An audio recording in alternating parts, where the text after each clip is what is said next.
meus caros, aqui é o Corvo. Bem-vindos ao 6º episódio de The Last of Us. Episódio que trouxe certamente algumas surpresas, tanto no que diz respeito ao que acontece no roteiro, o que é filmado, o que é interpretado, a história em si, mas também nos bastidores, porque uma das minhas surpresas reside justamente na direção. Craig Mazin não está dirigindo aqui, ele sai da cadeira da direção e vai para o roteiro, ele escreve o texto que nós vemos aqui, um texto adaptado do Neil Druckmann, novamente muito bem feito, muito próximo, embora com algumas diferenças, muito próximo ao que nós encontramos no game, mas ele deixa a cadeira diretiva para uma jovem diretora, bósnia, na verdade, chamada Jasmila Spanish. Não é um nome muito conhecido ainda na indústria, mas é importante dizer que já em 2020, com um filme chamado Quo Vadis Eida, ela foi selecionada na categoria de filmes estrangeiros ao Oscar, né? Quo Vadis Eida ficou entre os 15 selecionados, se eu não me engano. Não ganhou, obviamente, mas chegar até lá e sabendo da dificuldade que é filmar, né, fora dos Estados Unidos, com um orçamento mais baixo, né, ainda levando em consideração que é uma obra da Bósnia e Herzegovina, foi um grande feito. Um grande feito para uma jovem diretora que aqui nesse episódio demonstra, né, muito talento. O trabalho de Jasmila Spanish, de um certo modo, contribui também para que o episódio tenha um acento feminino, eu diria. Ellie está em foco, mas também Maria, né, a esposa do Tommy. Algumas questões relacionadas à puberdade, né, à higiene feminina. Fatos assim eu acredito que não foram colocados ali, talvez por ideia, né, por interesse, por bom senso eu diria, né, por parte do Craig Mazin. Talvez o envolvimento de Jasmila Spanish tenha inserido, né, esses detalhes, esses elementos que são importantes e que também estão em jogo, né. A experiência com o game não nos dá isso, esses pontos, essas temáticas, né, o quão deve ser difícil para uma mulher viver num mundo como esse, né? Isso não é muito retratado na maior parte do tempo. Mas como a diretora, o olhar, literalmente, né, o olhar do episódio é o olhar de uma mulher, eu creio que Craig Mazin teve um pouco de ajuda, algumas sugestões que felizmente ele deve ter acatado, né, sobre como retratar essas coisas, né? Mulheres têm voz nesse episódio. Ellie aparece muito, se expressa bastante, né? Como é um momento no game que ela também é vocal, principalmente no que diz respeito à relação com o Joe e com Sarah, aqui também ela é. Mas também o faz em outros momentos e conversando diretamente com a personagem Maria, que no caso foi talvez a personagem que teve um maior ganho qualitativo no que diz respeito ao que nós encontramos no game. Maria é vocal no game? Mas não tanto quanto aqui, porque no episódio ela está de fato em uma posição de liderança, né? Ela é membro do conselho de Jackson, um dos conselheiros. E como é ela que conduz, como é ela que apresenta essa organização do vilarejo, da pequena cidade, se é que a gente pode chamar assim, acho que um vilarejo seria mais adequado, né? Uma colônia, ou como ela mesmo utiliza o termo, né, comuna, eu irei falar sobre isso mais adiante. Ela é a condutora, ela é o olhar, e o olhar dela é bem feminino. E a conversa que ela tem, inclusive com a Ellie, um bom momento, é feminina. É também uma espécie de orientação no que diz respeito a cuidados, é quase como um exercício da função materna, né, de também alertar, cuidar, orientar de fato no sentido pedagógico, né. É uma conversa muito sincera, franca, que claro, apenas acentua a relação conflituosa que começou entre as duas, né? Porque, como nós bem vemos, eles foram emboscados em determinado momento, o ambiente ali, né? Aquele momento foi bastante hostil.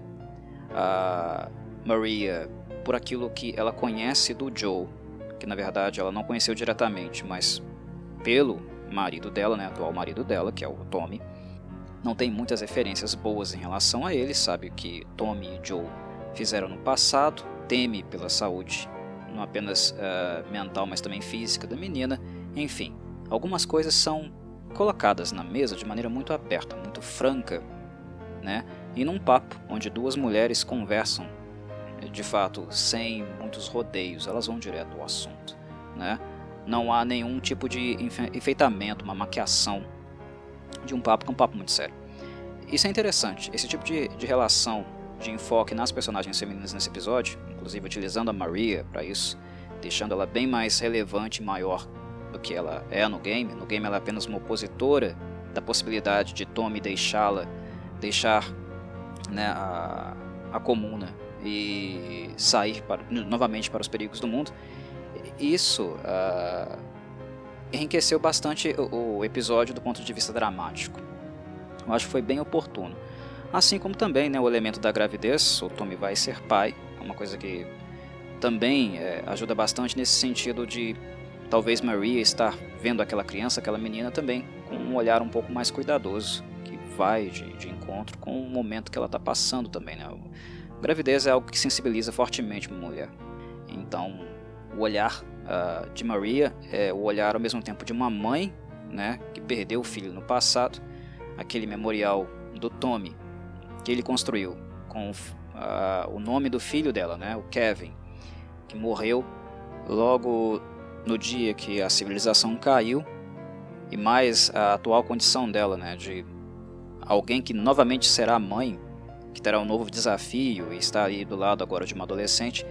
Eu creio que são pontos que definitivamente sensibilizam muito a personagem, né, a fazem muito relevante, principalmente em um ambiente, uma organização social, onde ela também tem outras responsabilidades no que diz respeito ao bem-estar de todos, né, questões organizacionais, né, de estrutura de Jackson, né, mais políticas, mas também no sentido da segurança, da vigilância, né, o que fazer para manter todos seguros, e não apenas no nível bélico, né, não é apenas bélica a existência ali, mas é também algo mais ético, moral, mais próximo novamente do que algum dia a civilização foi. É uma mulher que está envolvida com todas essas coisas, né? E isso, de certo modo, acaba pautando, acaba sendo algo relevante e que acaba resultando no papo que ela teve com a Ellie, né? É alguém que esteve na barbárie, é alguém que perdeu muito, mas que nos últimos tempos, né,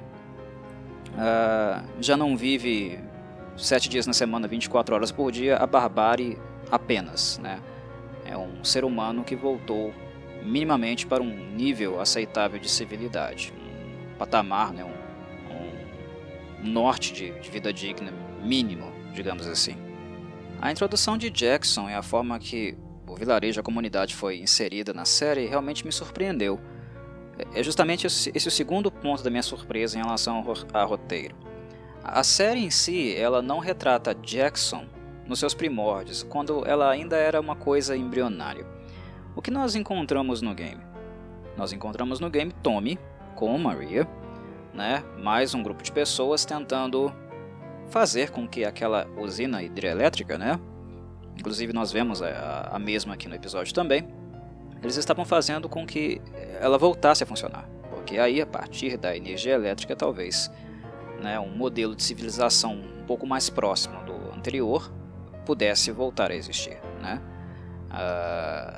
No caso no game, uma turbina estava estragada, tinha algumas ainda funcionais, mas uma havia dado problema. E o que acontece no game é justamente isso, um momento de encontro entre Joe, Ellie com Tommy, Joe solicitando ajuda ao irmão, mais ou menos do mesmo modo como acontece aqui, mas por se tratar de um game, tem gameplay, coisas para fazer e uma ameaça constante, que é bem constante no game, que dá o game no caso ele dá um enfoque muito forte, né, à questão da ação, ao risco, ao perigo. Tem conflito armado lá também, na hidrelétrica, na usina. Nós não estamos de fato em Jackson, não há ainda o vilarejo. Ele ainda não voltou, ele ainda não foi estruturado da forma como nós vemos aqui. Ele só o é de fato, ele só é representado assim, desse jeitinho que nós vimos aqui no episódio, no segundo game, né, em The Last of Us Part 2. A Jackson da série é a Jackson do segundo game. Então, nesse sentido, o Neil Druckmann e o Craig Mazin anteciparam esse processo. A Jackson que é encontrada aqui já é uma Jackson praticamente estabilizada, já bem estruturada, né, que antecede, no caso, né, o próprio Tommy. Quando o Tommy descobre esse lugar, né, ele na verdade é descoberto por essas pessoas, a obra deles, o trabalho deles já estava praticamente todo feito. Então é uma mudança interessante, eu não esperava por isso, mas que de certo modo acabou dando brechas, né, fazendo alguns links com o segundo game. É um movimento deveras anacrônico, né, porque quando o The Last of Us foi produzido, foi feito, criado, o Neil Druckmann ainda não sabia o que ele iria fazer no segundo game, né? Esse movimento é um movimento criativo, original, que ele teve que fazer do zero. Ele não construiu o primeiro game pensando no que ele ia fazer no segundo. Depois ele fez um brainstorming, imaginou o que poderia acontecer, qual história, né, qual mensagem ele queria deixar no segundo game, e aí ele construiu aquele enredo, lá no game, é claro. Então, elementos do segundo game entrando na história do primeiro é de certo modo um anacronismo, né? É uma obra sendo influenciada por outra que na sua época de criação, lançamento, não tinha nenhuma participação efetiva na história como um todo. Mas isso é importante notar, né? Eu não estou dizendo que é anacrônico no sentido pejorativo, né? Eu não estou fazendo uma crítica nesse sentido, é apenas uma constatação mesmo, que é o fato de que a existência de um segundo game, a existência de um futuro já pronto, um futuro pronto que, pelo decorrer da série, pelo modo como ela está sendo retratada, é muito provável que The Last of Us Part 2, a parte 2, também fique muito similar ao game. Como o Druckmann tem essa referência, o Craig também, eles não se importaram em antecipar algumas coisas, né?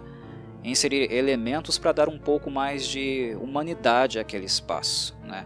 Torná-lo um pouco mais aconchegante, um pouco mais ameno, né? Mais propício, eu diria, para que algumas dramatizações fossem realizadas. E alguns links levam a isso, por exemplo. Algumas pessoas notaram, e notaram assertivamente, não é muito difícil para quem jogou o segundo, né, que a Ellie estava sendo observada por uma mocinha, uma menina lá em Jackson. E claro, a primeira coisa que nos ocorre é que aquela mocinha pode ser muito bem a Dina,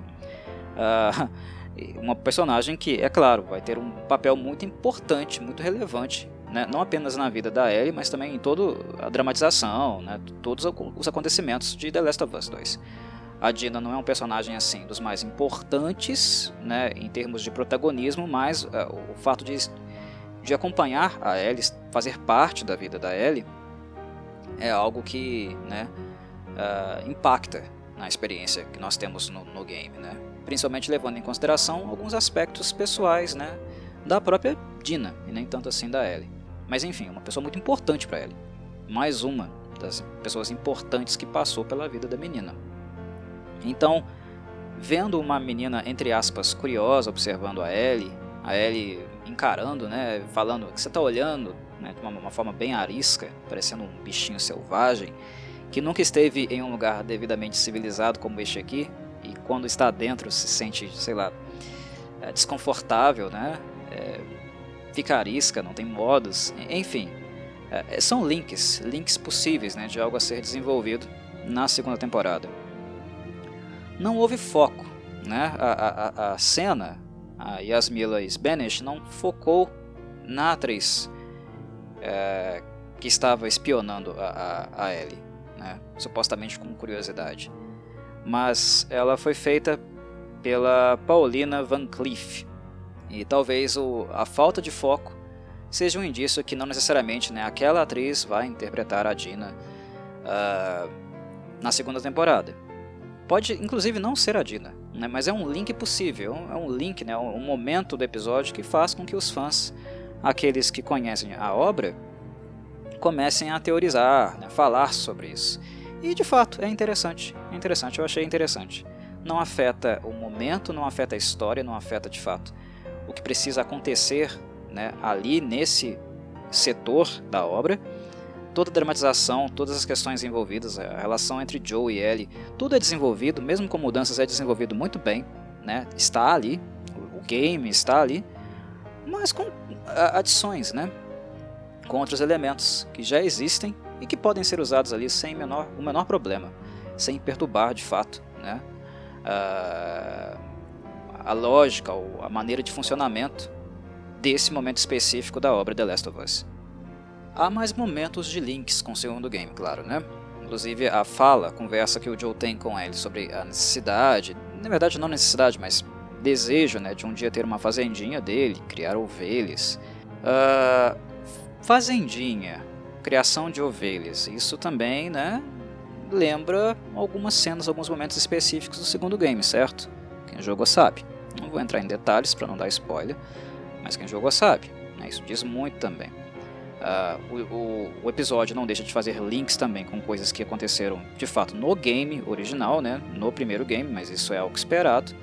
O roteiro está muito atrelado, está muito próximo do que nós encontramos no game, inclusive alguns trechos mais marcantes e importantes. É exatamente o mesmo texto sendo utilizado, né? Aqueles que dizem respeito a conversas mais íntimas, emocionais de Ellie e Joe, por exemplo, né? O papo sobre o Joe algum dia querer ser um cantor, né? E a Ellie fazer ali uma brincadeira com ele sobre o fato dele ter que cantar para ela, né? O mínimo que ele poderia fazer, já que ela vai salvar o mundo. Coisas assim são links com o primeiro game, mas com o segundo são coisas que estão sempre presentes também. Eu achei bem interessante a forma como foi retratada a Jackson. Bar, cinema, né? O espaço externo, estábulos, tudo muito parecido, inclusive. A própria muralha de Jackson, né, de madeira, com aquele portãozão, houve uma certa preocupação de manter esteticamente o espaço com as mesmas características. Eu achei muito, muito interessante isso. Mas essa Jackson aqui, reforço, é uma Jackson tardia, né?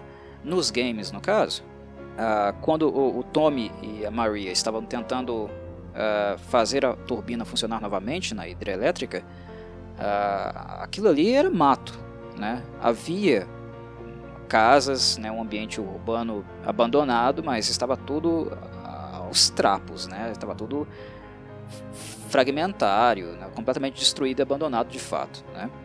A Jackson aqui ela demoraria anos para ser construída, anos, né?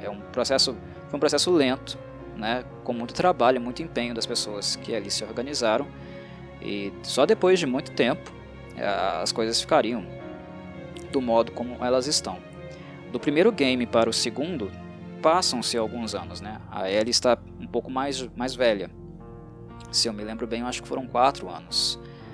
Não me lembro muito bem agora, mas eu acho que sim, foram 4 anos a transição, né, entre a história do primeiro game, do modo como ela termina, e o segundo.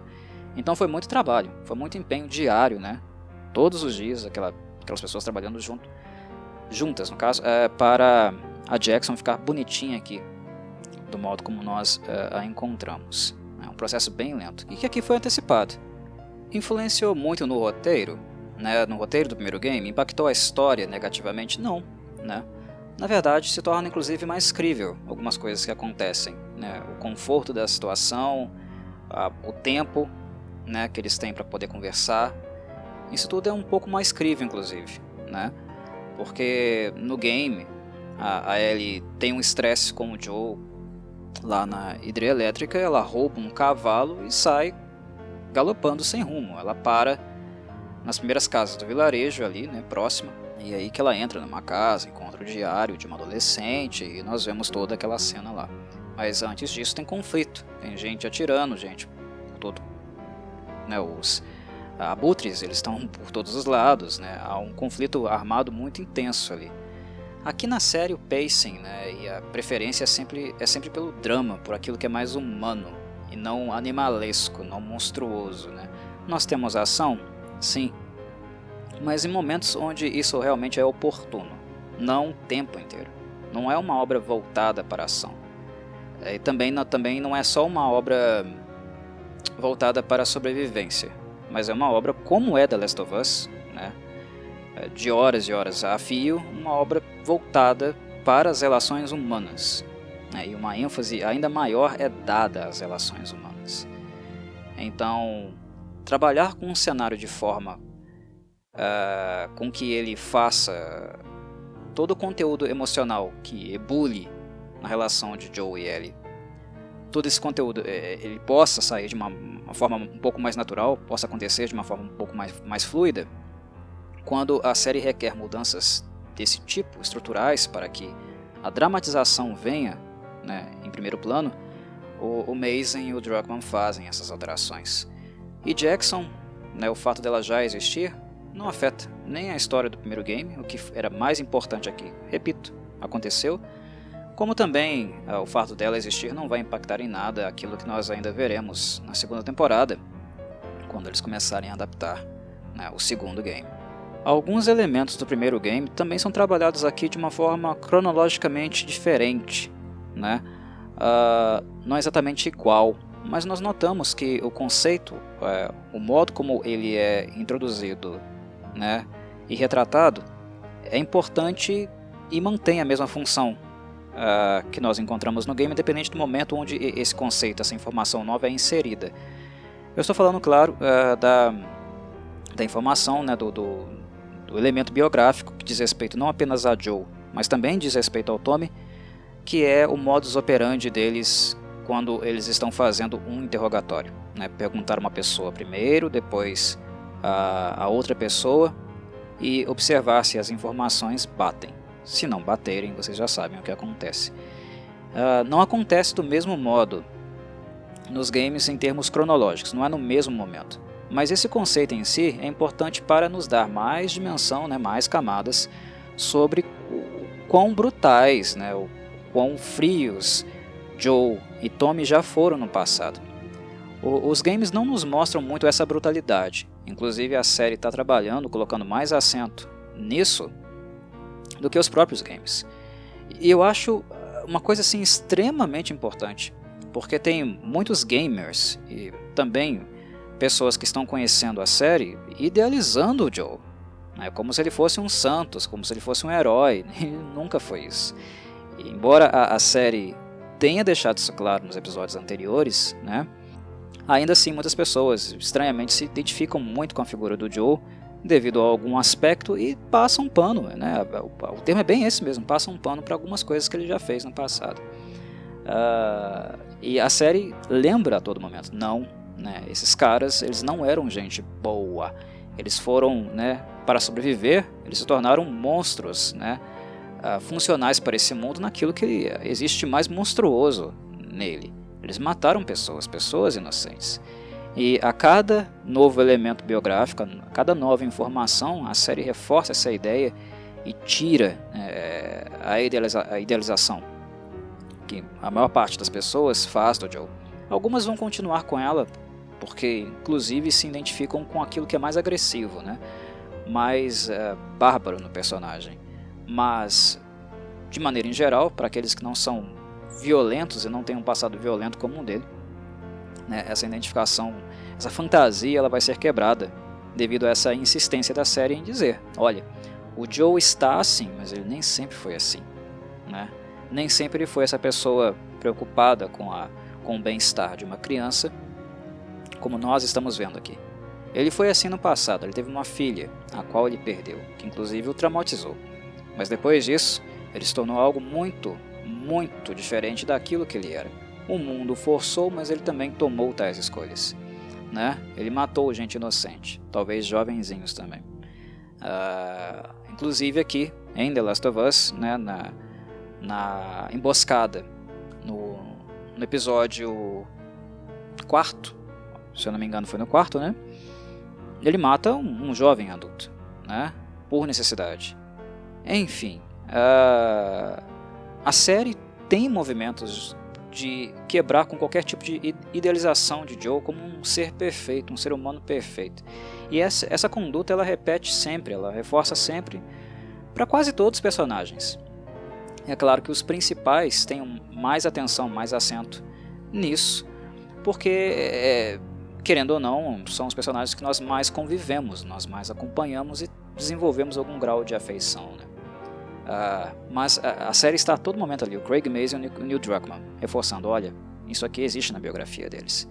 E o modo como está sendo trabalhado na série é bem mais interessante do que nos games, porque nós vemos, né, a culpa, o peso, né, de um passado macabro perturbando o Tommy aqui, né, que agora finalmente sente que voltou a algo que se pode chamar de civilidade, civilização, algo que de fato faz sentido viver, vale a pena viver, né? E não aquela selva, aquela barbárie lá de fora.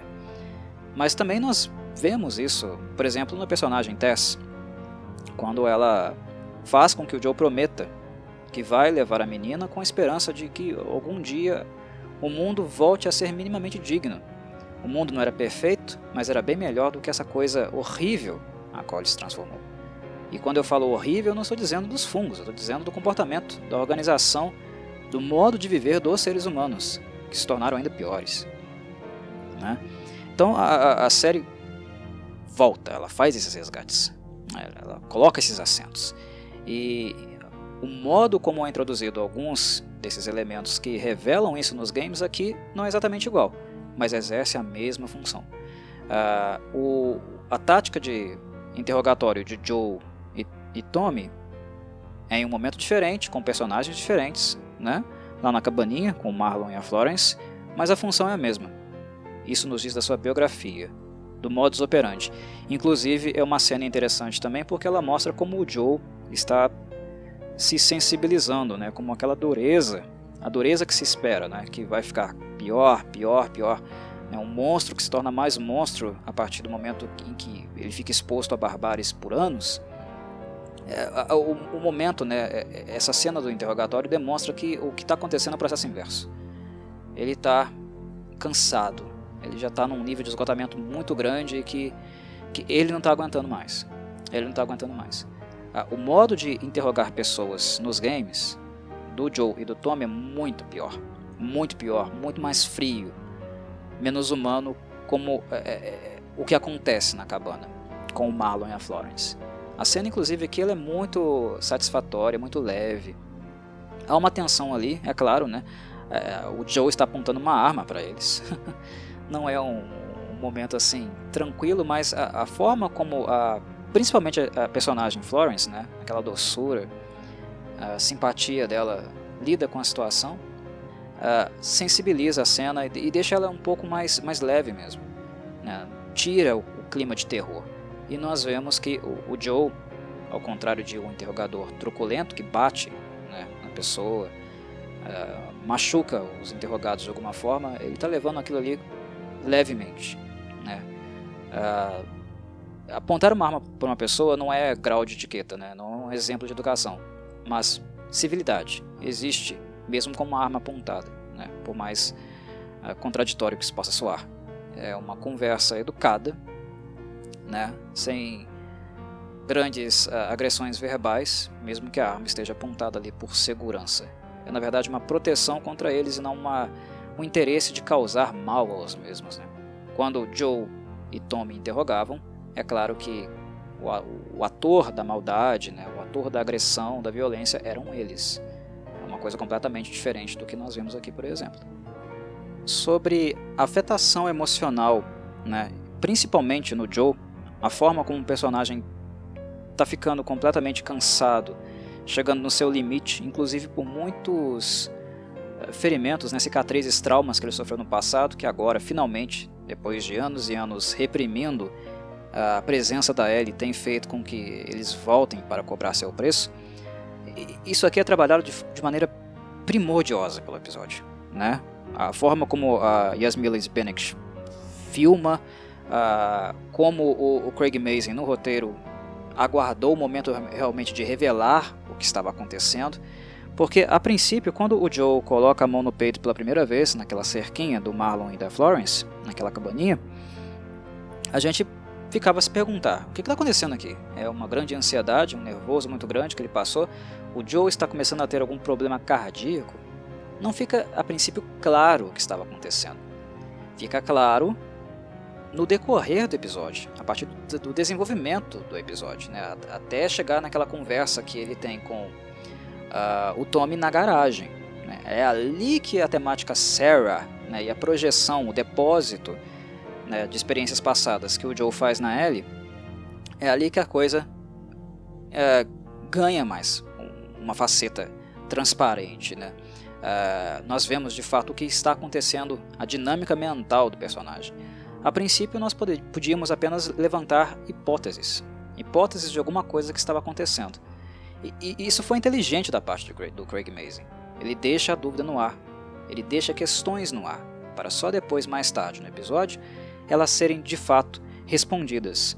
E são respondidas assim de uma forma muito boa, porque é uma forma que conecta muito bem com o texto presente no game.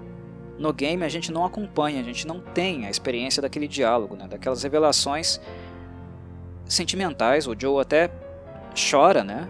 Nós vemos os olhos dele cheios de lágrimas, ele está realmente com muito sofrimento, muita dor, né?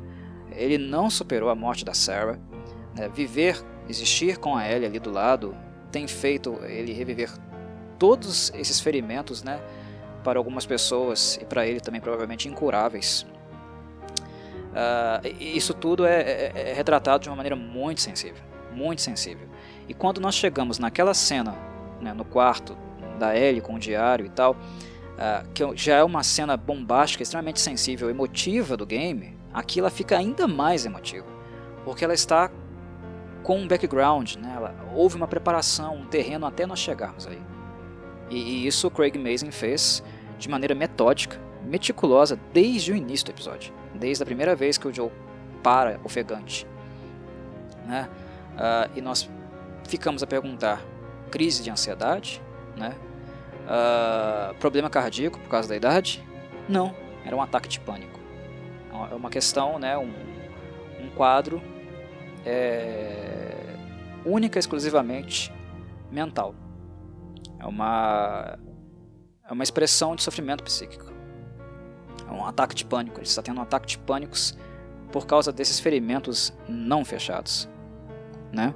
É muito interessante. Muito interessante. Como bem se sabe, ataques de pânico são recorrentes em pessoas que fazem uma antecipação constante de futuro, né? Daquilo que pode vir a acontecer, né? É uma vivência antecipada de uma possibilidade futura, né? Tão constante, tão intensa que a pessoa sofre, ela paralisa, né? Ela tem taquicardia, enfim, ela fica exatamente do modo como o Joe está ficando aqui. Mas nós notamos também que o que torna esse comportamento, né, esse quadro do Joe muito presentificado, né, é o excesso também de passado, um passado que não foi elaborado. O Joe não lidou com isso, ele não falou sobre isso, né, ele não, de alguma forma ele não conseguiu superar e elaborar todas essas questões no passado. E é muito improvável que ele tenha também trabalhado com isso, se amparado em pessoas que estavam próximas dele. No caso, inicialmente era o Tommy, que era o irmão mais novo, né, alguém muito mais inexperiente, menos vivido, menos maduro do que ele na época. Ele não é o Tommy aqui que está começando, né, a ser responsável porque tem um filho, né, a esposa dele está com um filho para nascer, ele tem que ser responsável, né, não é só mais a vida dele que importa, as decisões referentes à vida dele que importam mais, tem uma nova vida, novas vidas agora para ele pensar e cuidar. O Tommy daquela época, né, a época em que a Sarah foi morta e os deixou, não era o mesmo desse Tommy aqui. Aqui, finalmente, o Joe pode deixar um pouco de ser o irmãozão e ser o irmãozinho, para deitar no colo de um irmão um pouco mais experiente, alguém que possa ouvi-lo de algum modo. E é uma questão também que talvez eu acho muito difícil, né, o Joe ter desabafado, né, com a Tess. Nós não vemos isso no relacionamento deles no game, né, o game não nos dá exemplos disso, e a série também não trabalha, né, esse aspecto biográfico do passado. Então o Joe ficou sozinho com essas questões, não elaborando-as, não superando-as por muitos e muitos anos, né, 2 décadas, 20 anos.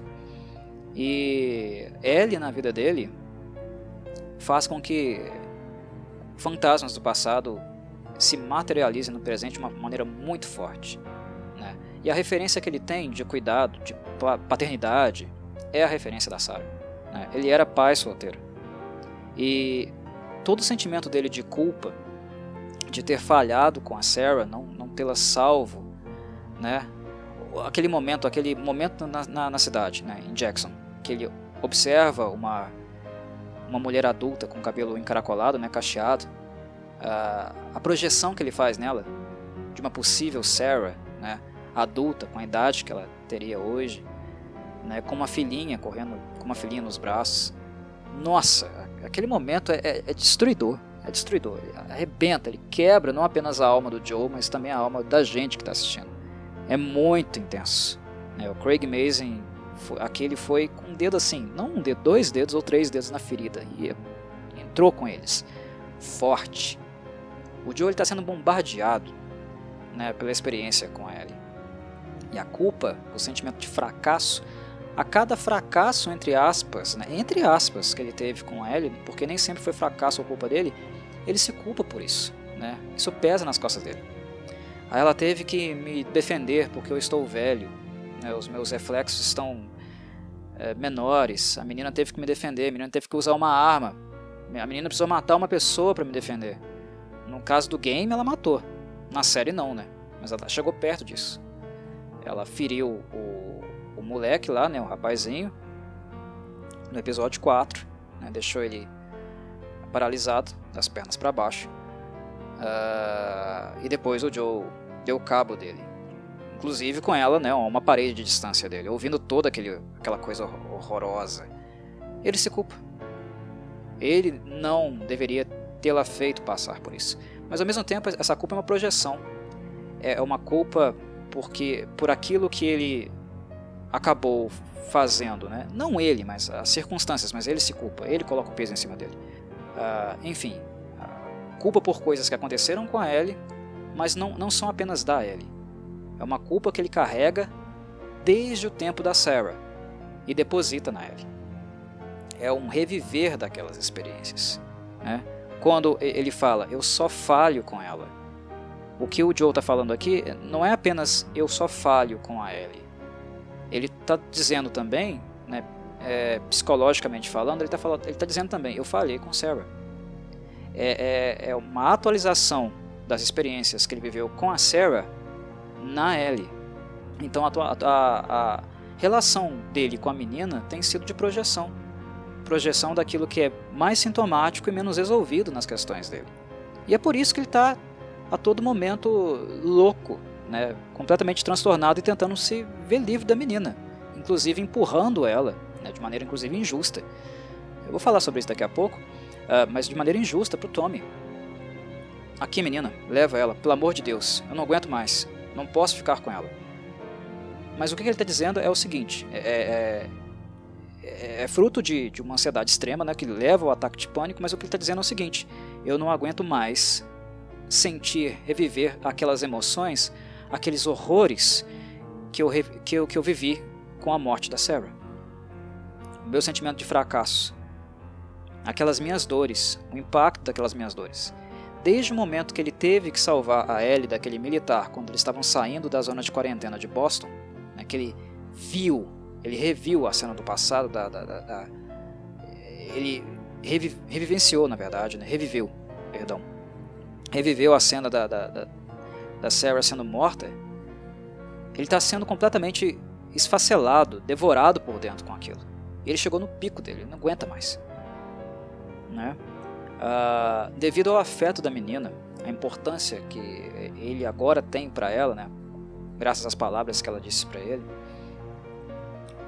o Joe está tendo que lutar contra isso pela primeira vez na vida.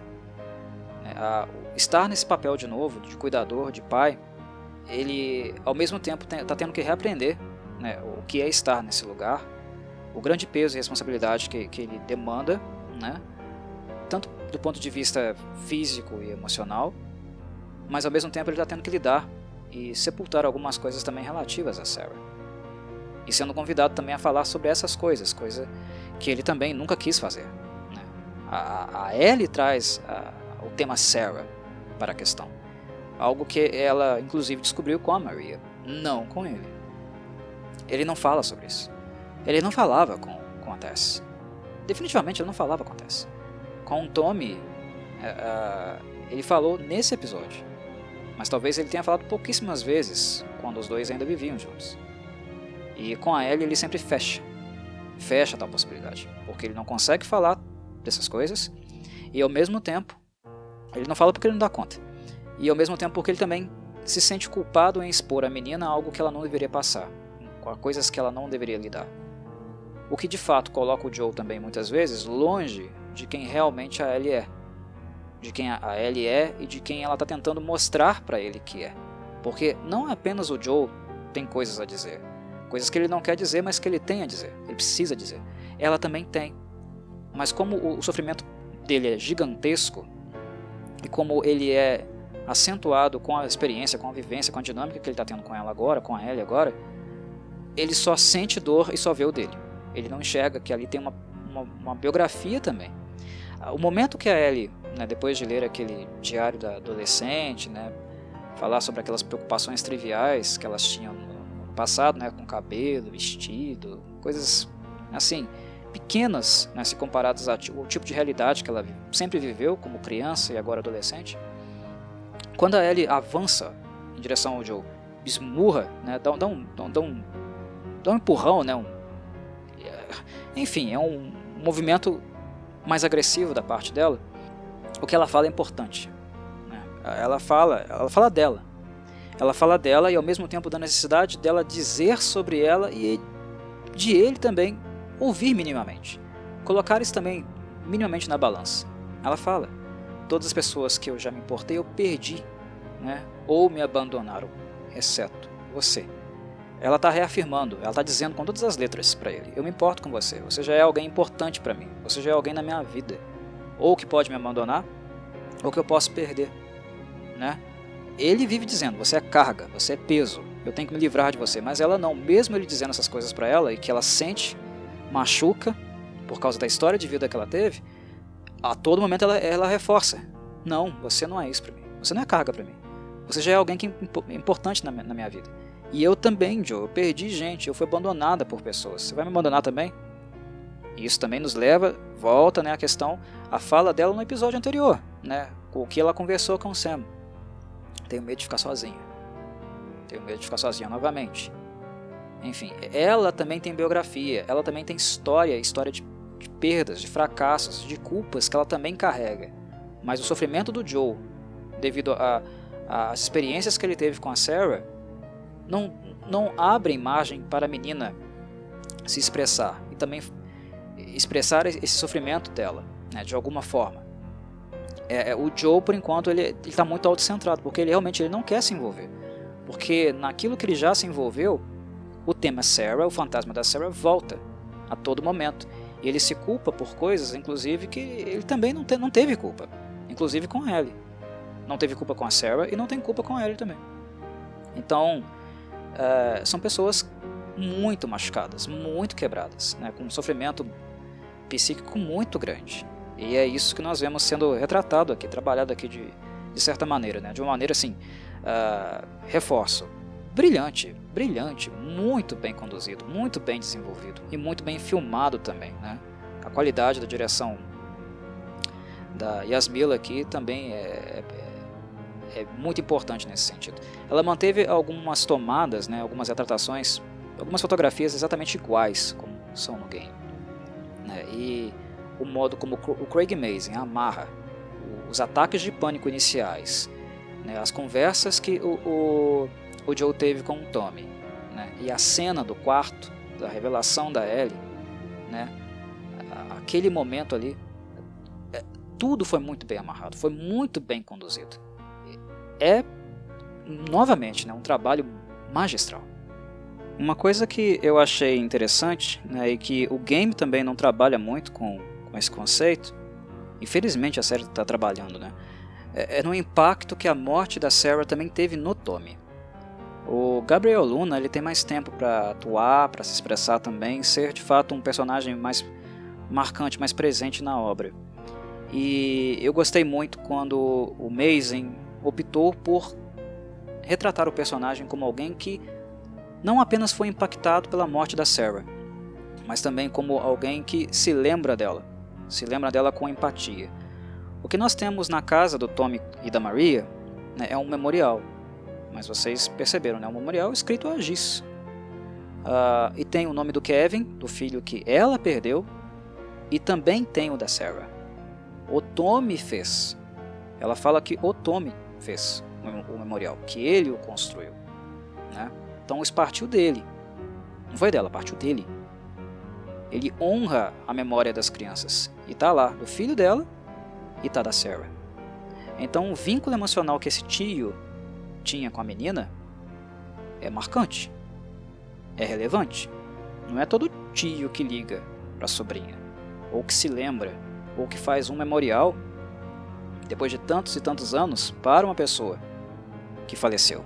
Eu lembro, né, eu reforço, são 20 anos. 20 anos.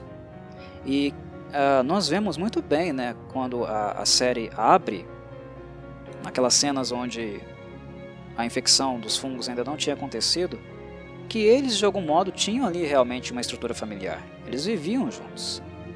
Tommy, Joe e Sarah. Aquilo ali significou muito para ele. E a morte da Sarah também o impactou. Nós não vemos, né, muito um desenrolar dessas questões no modo como o game se dá, e a série também foi pelo mesmo caminho, né? A gente não viu muito o Tommy depois daquilo ali. A gente não viu, na verdade, nada dele. A gente está revendo agora, né? O Gabriel Luna apareceu novamente agora. Mas o fato de 20 anos depois, sem saber se algum dia ele veria o Joe novamente, e o nome da Sarah está lá, está presente naquele memorial, junto com o filho da Maria, isso é muito significativo. Muito significativo. Então, luto, memória, respeito, essas coisas o Tommy também viveu com a Sarah. E isso também acabou desenvolvendo nele casca, experiência e elementos, né, algumas referências que ele poderá usar também, e pesa no caso agora, no filho, no bebê que ele vai ter com a Maria. Pesa? Claro que pesa. Quando ele fala, eu estou com medo, né, quando ele vai lá pro bar com o Joe, eles começam a tomar umas e tal, ele fala, eu estou com medo. Isso é muito emblemático, isso é muito marcante. Porque o Tommy sempre foi o destemido, né? Segundo o Joe, o irresponsável, aquele que queria ser o herói. Mas agora não é só a vida dele que está em jogo. E isso dá um medo danado mesmo. Dá um medo danado mesmo. Quando a gente encontra uma pessoa, quando outras pessoas entram em nossa vida e nós nos importamos muito com elas, pesa. Você não acelera um pouco mais aquele carro, não faz mais tantos esportes radicais, não vai a lugares onde há algum nível de violência. E eu falo tanto no sentido sozinho ou acompanhado. Porque se alguma coisa acontece com a gente, e aquele que a gente ama, o que ele vai fazer sem a gente? Né? Ou se aquela pessoa se machuca, se nós perdemos aquela pessoa, o que acontece com a gente? Há um temor, há uma coisa que emerge, em termos de responsabilidade, de insegurança. Amar, né, uma pessoa traz isso para nós, né? E um nível também maior de discernimento, de esclarecimento, de maturidade. E é interessante ver como a morte da Sarah, né, a partir do momento que ela está no memorial, como a morte da Sarah também serviu como baliza, como referência para aquele Tommy que está começando a existir agora, o Tommy que é pai. Um Tommy que sempre foi o irmão mais jovem, mas agora é o Tommy pai. É o Tommy que vai precisar ser pai para uma criança, né? É bem interessante como o Tommy nesse sentido ele é humanizado, né? E como ele fica mais próximo mesmo de uma marca familiar, de um sentimento familiar. Ele é um personagem muito mais frequente, mais recorrente no segundo game do que no primeiro. Mas aqui, na primeira temporada da série, embora o game não tenha dado tanta referência para ele, eu, mesmo com poucas cenas, poucos momentos, e agora, de novo, nós não vamos ver mais o Gabriel Luna, provavelmente não vamos ver ele até a segunda temporada, né? porque no game, de fato, é esse momento aqui, nesse momento aqui que ele não aparece mais. Acabou. No final da temporada, talvez ele apareça novamente, né? Não sei, vamos ver. Pode ser que seja diferente do game. Creio que não. Não há muito sentido, até porque o modo como The Last of Us fecha, no fim, a última cena, as últimas palavras, é perfeito. É perfeito, não precisa ser alterado. É uma cena perfeita. É muito reveladora e perfeita. Mas, enfim, talvez seja a última vez que nós tenhamos visto o Gabriel Luna e o Tommy aqui na série. Mas, mesmo que tenham sido poucos momentos, ele foi muito inserido, muito participante, emblemático de relações familiares. Duas famílias. Aquela que ele teve, né? O contexto, né? O núcleo sendo Joe, ele e Sarah, e agora a que ele vai ter. O filhinho novo, ou filhinha, né? Maria e ele. É bem interessante. Foi muito mais humanizado. Teve um link com o segundo game também que eu acabei de me lembrar, que é muito importante, eu preciso falar dele de qualquer jeito aqui, não posso deixar de fora. É sobre a fala da Ellie, sobre aquilo que ela gostaria de ser. Isso também não existe no primeiro game, foi antecipado. No momento que o Joe fala, lá no começo, né, que ele gostaria de ter uma fazenda e criar ovelhas, né, e depois ele pergunta pra Ellie, pelo menos ele é educado, né, pela primeira vez ele pergunta pra ela, né, o que você gostaria de ser? Porque normalmente ele não faz isso, ele evita a relação, ele evita se aproximar. Mas aqui ele dá o braço a torcer. E a gente percebe que o movimento é meio que por educação. Então ele pergunta pra ela, o que você gostaria de ser? Aí ela pega o gancho, né, daquilo que ela estava fazendo, ela faz de fato muito, né, porque ela fica bastante olhando pro céu. Olhando pro céu, olhando pra lua, porque numa zona de quarentena é como ela mesma coloca, né, é basicamente só isso que ela tem pra fazer. Olhar para os prédios, para as ruas, tudo cinza, tudo decrépito, né? Um ambiente hostil. Qual a paisagem mais amena, né? Que traz um pouco de paz de espírito para uma criança que cresceu num lugar como esse? É o céu, são as estrelas, né? Os corpos celestiais. Então ela vai até as suas leituras, né? Aquilo que ela recebeu de instrução, aquilo que ela leu, se educou, e ela vai até uma referência feminina que de fato existiu, né? Ela cita a Sally Ride. Ela coloca, né, a melhor astronauta mulher, né? Eva é a referência dela. Se ela algum dia pudesse ser alguma coisa, e claro, ela não vai poder ser, né? Nesse mundo não existe mais, né? Astronautas ou astronáutica. Mas se algum dia ela pudesse ser alguma coisa, ela gostaria de ser uma astronauta. E tem como heroína não o Neil Armstrong, mas sim a Sally Ride, é claro. Isso é muito interessante. É muito interessante a sacada que o Mason e o Druckmann tiveram de colocar essa questão aqui, essa fala aqui, esse momento, essa revelação aqui. Porque não tem no game original. E eu gostaria que tivesse existido. Pensando agora no que foi feito no segundo game, e aonde essa fala simples vai nos levar a uma cena muito importante do segundo game, eu gostaria muito que essa cena tivesse existido no game original. Mas como eu falei, né, o Druckmann não sabia que ia fazer o segundo game, ou o que ele iria escrever. Então é natural que, de fato, ela não existisse. Mas já que existe o segundo agora, e nós temos aquela referência, né, naquela cena tão especial que o Joe tem com ela, ainda menina, nossa, que ligação interessante, que boa sacada. Eu me emocionei com a cena, graças à cena do segundo game que acontece lá, como esse link foi construído. É muito emotivo, significa muito mesmo, sabe? A Ellie falando essas palavras, e nós sabemos o que o Joe irá fazer no futuro, felizmente, né, nos poucos momentos dessa fase aqui, ele ter escutado a menina, escutado algo que realmente era muito importante para ela. É muito bonito, é muito bonito. Se não foi possível fazer nos jogos, por uma questão de marco, cronológica, que bom que o Druckmann e o Mason tiveram essa sensibilidade aqui, de fazer com que a Ellie no primeiro game falasse, projetasse a si mesma, né, em uma profissão, em um sonho, como astronauta. Muito bom mesmo. Momentos de conexão entre as duas obras, como esse aqui, por mais que sejam anacrônicos, eles são revigorantes do ponto de vista emocional. Que bom que algo assim foi feito, né? Para mim ele foi mais importante, por exemplo, do que a Ellie tentando aprender a assoviar, né?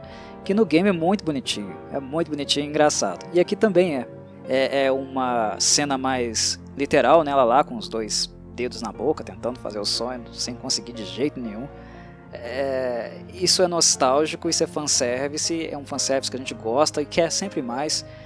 Mas esse movimento do episódio, né, de criar links com o segundo jogo de maneira antecipada e sem perturbar ao mesmo tempo a dinâmica do episódio, do marco temporal, foi muito bem feito. Eu particularmente gostei bastante do que eu vi aqui. Um momento de tensão agora, né? Vamos voltar a momentos não tão fofos assim, falar um pouco novamente sobre tensão. Uma coisa que eu achei bastante interessante também no episódio, né, pro Joel foi mais um inferno na Terra, porque a Ellie poderia morrer, ser estraçalhada por um cachorro ali na frente dele, mas para mim, do ponto de vista conceitual, em termos de informação, foi um acréscimo interessante, foi justamente a figura do cachorro. Quando eles foram cercados pelo bando de Jackson, né, todos disfarçados, né, a cavalo, Maria inclusive estava lá também, o cachorro para mim foi o grande protagonista. Não por causa do fato de mesmo o coração dele, né, um animal domesticado para ser agressivo com estranhos, mesmo o coraçãozinho do animal tendo se derretido com todo o carisma da Ellie, mas por causa daquilo que ele nos informa, que animais são capazes de pressentir ou sentir, farejar os fungos em uma pessoa. Eu achei isso interessantíssimo. E pensando agora, me parece também uma forma de linkar o primeiro e o segundo jogo. Porque no segundo jogo, diferente do primeiro, quando há abutres, né, inimigos, né, pessoas que representam alguma ameaça no cenário, e nós temos que passar por elas, no segundo jogo a Naughty Dog e o Neil Druckmann também usaram cães. No primeiro game eu não me lembro de ter visto um cão no jogo. Como inimigo, definitivamente não foi o caso. Mas a inserção de um cão aqui para mim é simbólica e informativa também nesse sentido. Cães são capazes de farejar fungos. Eu achei isso fantástico. Como a parte instintual de um animal reconhece a ameaça. Uma ameaça que no caso é uma ameaça biológica, né? Um predador, não da sua espécie, mas de seres humanos. Isso também deixa a coisa bastante interessante. Os fungos não predam os cães, não predam os animais normais. A gente não vê cervos, coelhos, cães, gatos. Os fungos não têm como presa esse tipo de criatura. Eles se desenvolveram para atacar a gente.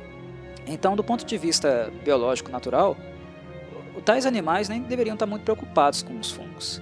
Mas é bastante interessante como humanos, no caso aqui, né, os habitantes de Jackson treinaram um cachorro para reconhecer farejar fungo, entender que ele é um agressor. Achei isso bastante interessante, tanto pela capacidade do animal, mas também como função protetiva, né? E para fechar a questão, né, um acréscimo que também é um acréscimo relevante, é o fato de que ele não tenha sentido tal fungo na Ellie. Isso é importante por quê? Porque aqui conclui de fato, né, fecha um possível ponto que estava aberto para aqueles que não jogaram, sobre que de fato o fungo no corpo da Ellie, como ele opera, como ele trabalha. Com a maquininha de identificação que a Federal, os militares utilizavam, ficou claro para nós que a amostra, talvez uma amostra de sangue, né, a máquina dá uma picadinha, há a informação, né, é revelado que há um corpo estranho dentro do nosso corpo. Mas ainda assim são dois corpos. O nosso corpo, nossa estrutura, e a estrutura do fungo, né, que está ali contaminando, se misturando, né, cai na corrente sanguínea de algum modo. Mas ainda assim são dois corpos. Como o cão não identifica o fungo, não fareja o fungo na Ellie e começa a brincar com ela, o que isso poderia nos informar? É exatamente o que o jogo também nos mostra, né? O jogo nos informa em algum ponto. Que há um hibridismo. O fungo não infecta a Ellie. O fungo não é mais um parasita da Ellie. De alguma forma, os dois corpos passaram a ser um. Eles se juntaram, se uniram. Com o passar do tempo, o fungo passou a ele se tornou, na verdade, né, literalmente, parte do corpo da Ellie. É como se ele fosse parte do corpo dela, um membro adicional, né, dentro do sistema. Isso é bastante interessante também. Isso sendo retratado, no caso, através do comportamento do cão, que não consegue mais distinguir fungo e pessoa, né? Essa dicotomia que se espera em um infectado, que haja um fungo operando dentro daquele organismo, consumindo aquele organismo, se alimentando dele, né? Ou mutando através dele. É o que nós vemos nos clickers, né? no bloater. É o fungo se alimentando daquele organismo, daquela carne, né? Daquela estrutura ali, e também mutando, se desenvolvendo dentro daquela carcaça. Aqui o conceito é diferente. A coisa, que é coisa viva, o fungo é um ser vivo, ele se uniu, ele se fundiu com o corpo da Ellie, né? Isso é bastante interessante de ser visto, né, e compreendido claramente, de maneira muito evidente, a partir de um simples momento com um cachorro farejando, um cachorro que saberia diferenciar, identificar um fungo no corpo alheio, né? É interessante notar também, né, que a Ellie, mesmo assim, continua sendo um ser humano, porque ela poderia ter se tornado um fungo, né, e não um corpo com fungo, mas o cão não identifica isso, ele não cheira, ele não sente o odor, né, a fragrância, sei lá, referente ao fungo. É bem interessante essa cena. Falemos um pouco mais sobre o aspecto relacional. Tem mais coisas para dizer. Primeiro, o encontro, né, o reencontro entre Tommy e Joe Miller. É um dos poucos momentos que nós veremos o Joe de fato sorrindo na série. No jogo isso nem existe, ele nem sorri nos games, né? Até porque sorrir em games é uma coisa meio complicada, né? Para quem é designer de games, né?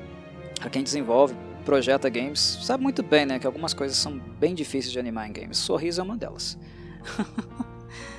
Mas a característica do Joe, né, de ser um personagem mais sisudo, fechado, né, ranzinza, não há muitas possibilidades de vê-lo sorrindo. No game eu não me lembro dele ter sorrido alguma vez. Ele sorri, né, mas é de maneira mais discreta. Não é aquele sorriso cheio de dentes, aberto.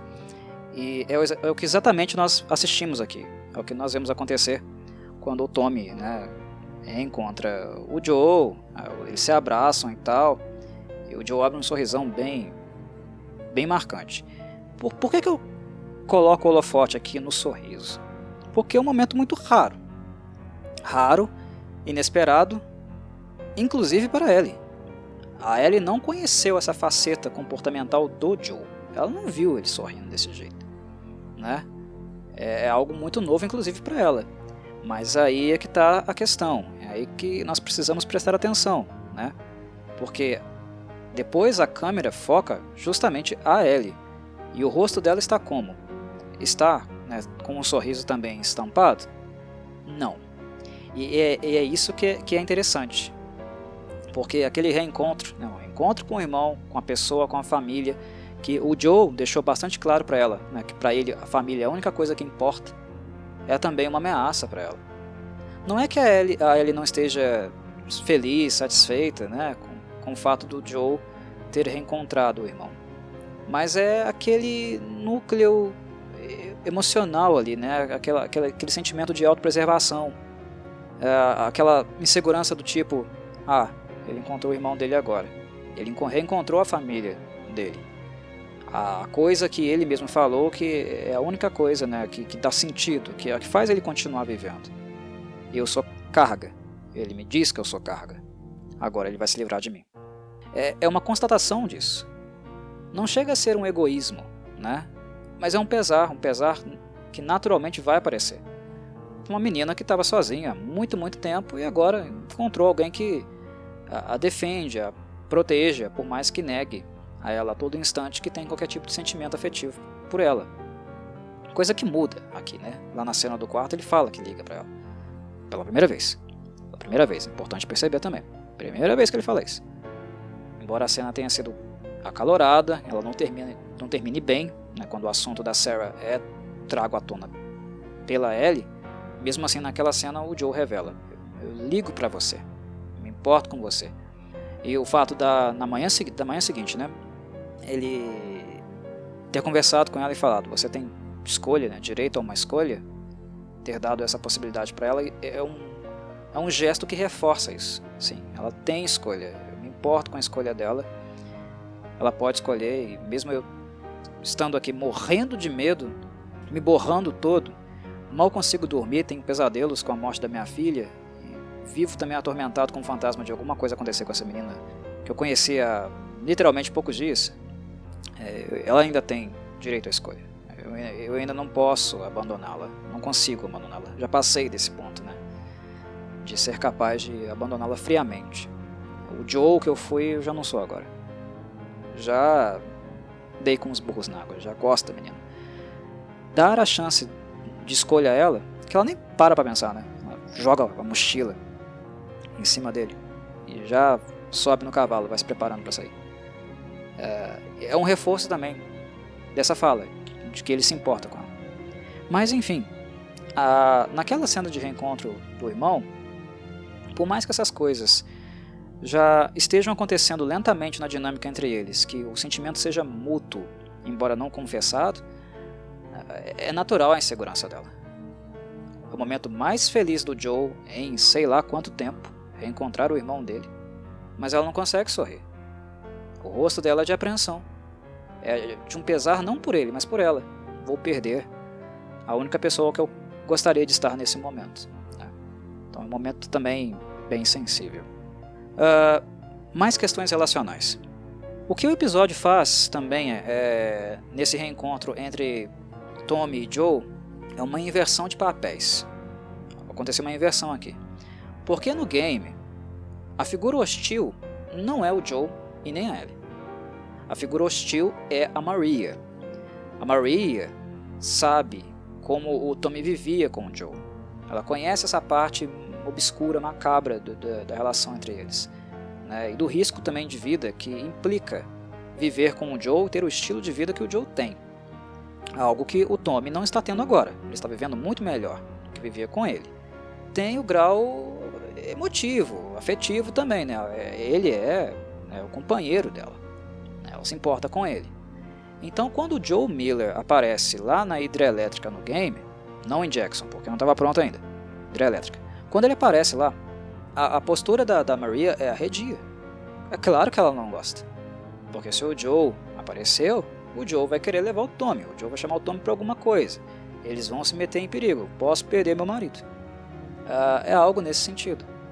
Então, no jogo, quem tem a postura hostil, quem se comporta com hostilidade é a Maria, mas aqui é completamente diferente, porque, na verdade, os estranhos no ninho, né, aqueles que estão estranhando tudo e não conseguindo digerir muito bem como as coisas estão de fato funcionando, é o Joe e a Ellie. O Joe, de certo modo, não está acostumado com esse tipo de conforto, e ele tem algo a fazer. Então, relaxar, ele precisa relaxar, mas ao mesmo tempo ele combate, né, essa possibilidade de relaxar. Não é o momento adequado para isso.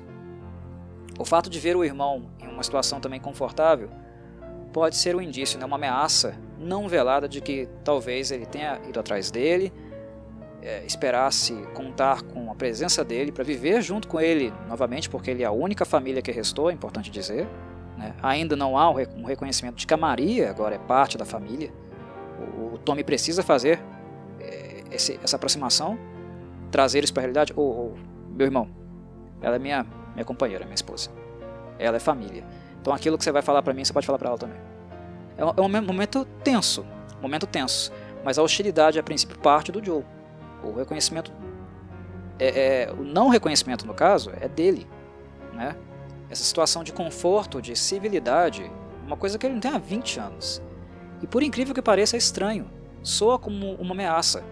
Porque é natural que o Joe acredite, que ele pense que com tudo isso o Tommy não vai querer voltar a viver com ele, a estar com ele ou sair por aí levando uma menina no meio de um monte de abutres, humanos abutres e infectados.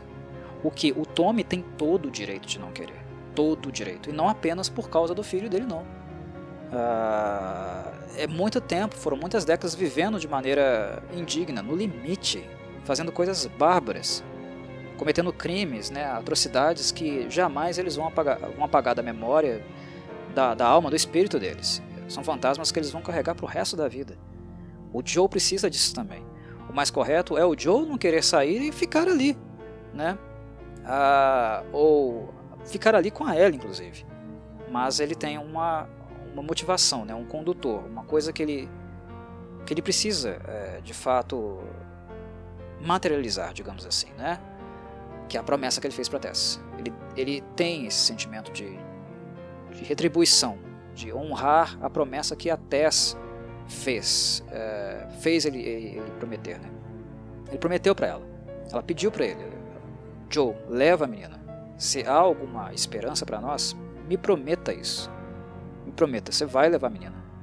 Então essa promessa é o motivador. Pesa.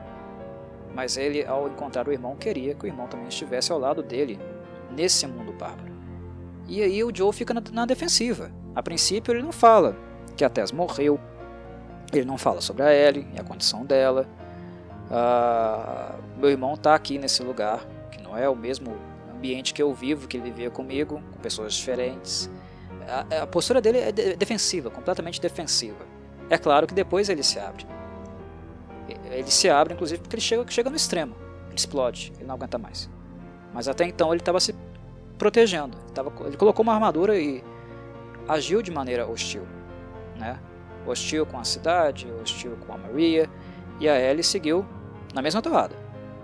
Porque os dois, querendo ou não, são parceiros, né? São um em carne, pelo menos no momento que eles estão juntos, é um pelo outro. Mas a Ellie também tem um agravante, porque no caso dela, é um tipo de experiência, um tipo de existência que ela jamais viveu. A cidade de Jackson, naquele vilarejo, comunidade, é uma experiência que ela jamais contemplou. Nunca na vida dela ela sentiu aquilo ali. Então para ela é tudo muito estranho. Não é estranho só os pensamentos, os desejos de uma adolescente a qual ela lê o diário. Aqui no episódio, na verdade, por essa antecipação da Jackson do segundo game, nós vemos adolescentes e crianças vivendo infâncias comuns, infâncias típicas de crianças e adolescentes, né? Infâncias mais saudáveis. A Ellie acha isso tudo muito estranho, porque ela sempre viveu no quê? No caos, na barbárie, na brutalidade. Então, ela tendo experiências e ao mesmo tempo não conseguindo compreendê-las muito bem. O que é isso? Isso não é minha vida. Eu nunca tive isso. É aquela relação com o novo, que é tão novo que você nem sabe direito como reagir. Eu acho que a cena no cinema, né, onde as crianças, na verdade, ela estava sentada no meio dos jovens, né, os adolescentes e crianças. Foi interessante também. A Ellie, justa a Ellie sendo colocada ali no meio das criancinhas. Ela não é criança. Ela nunca teve oportunidade, ela nunca teve direito de ser criança na vida. Por isso também é emblemático aquele momento, né? Estranho. Ellie no meio de criancinhas. Nunca foi permitido a ela ser uma. Mas é interessante como ela se comporta. Ela olha para o lado, olha para aquilo que a Maria está conversando com o Tommy, talvez procurando o Joe também, né? Mas nota-se no semblante dela, na expressão dela, um certo desconforto. Ela não se encaixa ali. É tudo novo para ela. Esse tipo de vida, que você precisa dormir com o olho aberto, que você não sabe se vai estar vivo no dia seguinte, se vai ter o que comer, se algum homem não vai aparecer e te estuprar. Esse tipo de vida, essa experiência de vida, ela nunca teve. Nunca teve. E Jackson parece um ideal, né? Um modelo ideal, um paraíso na Terra. Principalmente se a gente levar em consideração em que tipo de mundo essas pessoas estão vivendo. E mesmo que o Tommy tenha evitado o termo, né, tenha tido uma certa resistência ao termo comunista, comuna, até por causa mesmo do estigma histórico que o termo tem, né, principalmente se a gente leva em consideração a história dos Estados Unidos, né, país sempre, na história do mesmo, ele sempre foi, né, capitalista, hiper mega capitalista, né, maior economia do mundo, pelo menos por um tempo ainda será. É estranho, né, alguém falar sobre comunismo. Há sempre aquela sujeira, né, aquele estigma histórico que o termo tem. Mas é interessante também como uma americana, né, inclusive uma juíza, alguém letrada, estudada, com uma educação excelente, exemplar, não tem medo de corrigi-lo. Né? Não, Tommy, é uma comuna isso aqui. Você está vendo aqui? Todo mundo trabalha para o bem comum. Todo mundo produz, todo mundo tem uma função. E tudo que a gente produz, a gente compartilha entre nós. É uma comuna. Você pode não estar ciente disso, mas né, ser comunista não é ser stalinista. As pessoas às vezes confundem isso, né? Acham que comunismo, ou tudo que envolve comunismo, quer dizer necessariamente um tipo de ditadura. É um modelo autocrático, né? Vertical, né? Em que um ditador dita todas as leis, regras, enfim.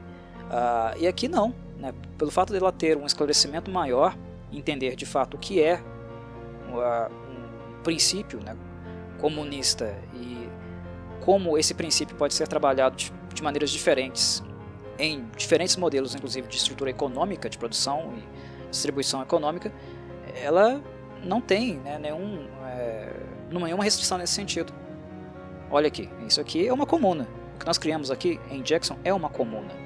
Só que não é ditadura, só que não é autocrático. Não é autocrático por quê? Porque nós governamos conjuntamente, nós somos eleitos democraticamente, nós somos eleitos para governar, e eu como conselheira não governo sozinha, é o conselho que toma decisões, né? Então, comuna democrática, né? Eu sou um representante do povo, a minha palavra não é a última, inclusive, mesmo sendo a representante, eu sou uma das representantes. É democracia. E tudo que a gente produz aqui, a gente produz para todos usarem. Né? Todos aqueles elementos básicos, né? A matéria-prima básica para a existência da vida, que nós produzimos aqui, todos nós trabalhamos por ela. E por todos nós trabalharmos por ela, todo mundo tem direito. Pode faltar em alguma época aqui e acolá, mas no geral, todo mundo tem direito a consumir aquilo que produz e trabalha conjuntamente. Aqui nós não prezamos por aquilo que eu faço para no final do mês, da semana, eu colher. O que se preza não é o individual, mas é aquilo que nós podemos construir e coletivamente todos nós usufruir. Não há princípio aqui de acúmulo. Não há acúmulo de riquezas.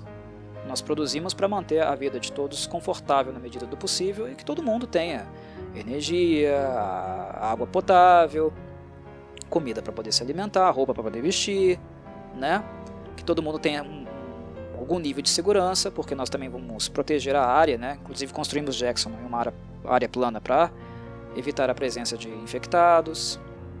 Quando alguém vai entrar aqui ou não na cidade, há um crivo, né? Há um trabalho de reconhecimento rigoroso, inclusive, né? Para pessoas que são mais, né, barbarizadas, individualistas, mais apegadas em um modelo de sociedade anterior ao nosso, não possam entrar aqui, não é todo mundo que vai viver em Jackson, ou que vai saber viver em Jackson, né?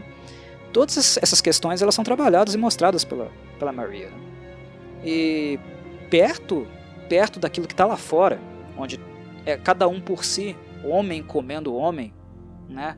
Um tentando tirar do outro, mesmo quando não precisa, né? Porque tem também acumuladores lá fora, né? Gente que acumula poder, espólio, né? Nós vimos, por exemplo, no episódio anterior, não apenas lá em Boston, mas no episódio anterior, né? Modelos como esse, bem centralizados em uma figura só, uma figura autocrática, desumana, né? Enfim, o Jackson, perto do que está lá fora, né? É um paraíso na Terra. Só que é estranho para uma pessoa que nunca viveu uma coisa assim, estar vivendo agora. É uma coisa que leva a personagem, a Ellie, a um certo estado de incredulidade. Não, isso aqui não pode ser real. Ela não fala isso, né? Ela não expressa isso, mas é estranho. Como assim? O que é isso aqui? É tudo muito novo para ela. É interessante como o episódio, de certo modo, também coloca acento nessas questões. É bem interessante. Ainda sobre hostilidades, tem mais um ponto que eu gostaria de adentrar, falar um pouquinho a respeito. No caso sobre a Ellie. Tem um momento que é também marcante e emblemático nesse sentido, a respeito do comportamento dela, né? que se trata daquele momento que eles chegaram em Jackson, estão fazendo pela primeira vez em muito tempo uma refeição decente, comendo bem. A Ellie inclusive fala, né, que é uma das melhores refeições que talvez ela tenha feito na vida. Mas enfim, o Joe chama a atenção dela em relação ao comportamento, a palavrões, o modo como ela estava se portando na mesa e também o vocabulário dela, né? Falar palavrão é um pecado, né, uma coisa indevida? Não, né? Todo mundo fala palavrão. A Ellie do game falava palavrão. Eu falo palavrão. Você também que está me escutando fala palavrão, certo? A questão em si, o problema em si não é o palavrão, mas é quando o palavrão torna-se 90% do seu vocabulário. E quando você é uma pessoa que não precisaria se expressar apenas desse jeito porque você tem mais vocabulário. Falar palavrão não é um problema em si.